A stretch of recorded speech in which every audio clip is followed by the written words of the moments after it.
Hey everyone, I hope that you are all doing well. Hi, it's Mohammed here.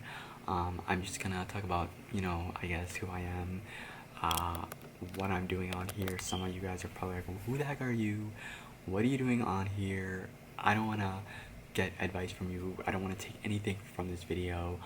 You are not relevant. That's what some people might think. And I'm like, hey guys, I just want to voice my opinion on this, okay?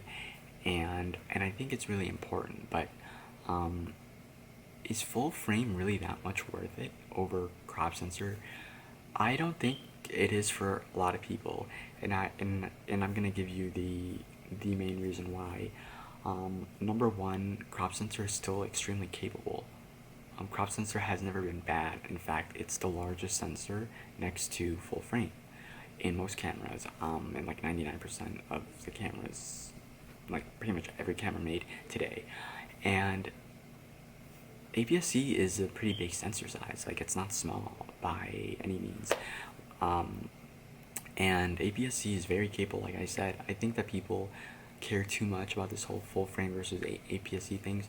Yes, full frame will give you more bokeh because it's wider, because that will allow you to get closer to the subject, but technically full frame crop sensor, your sensor size does not determine how much blur there actually is. There's just so much blur on like any on any sensor size. It's really the field of view difference of the sensor size that will allow you to get a larger blur, if that makes sense. Like, for example, f2 on a full frame, 30 millimeter, and then 30 millimeter on a crop sensor, f2, same thing. They're the same thing, right? Right, they are. But the crop sensor will be cropped in with the 30 millimeter, so it's really like 45. But if you were to go back on the crop sensor, you were to make it f20. I mean, sorry, not f20. If you were to make it 20 millimeters, that will be the same focal length as the full frame.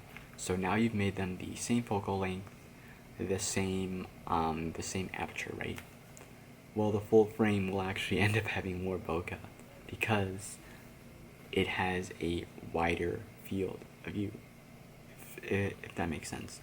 Because the crop sensor is cropped in, you will have to be forced to move back.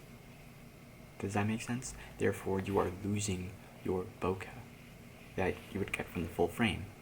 So, technically, there's no difference. It's just a field of view difference of the sensor sizes that allows you to get bokeh. So yes, full frame does give you more bokeh in that way. So I guess that's pretty much all I wanted to say today. The difference between the bokeh of full frame and the bokeh of the crop sensor. I hope that this has made sense.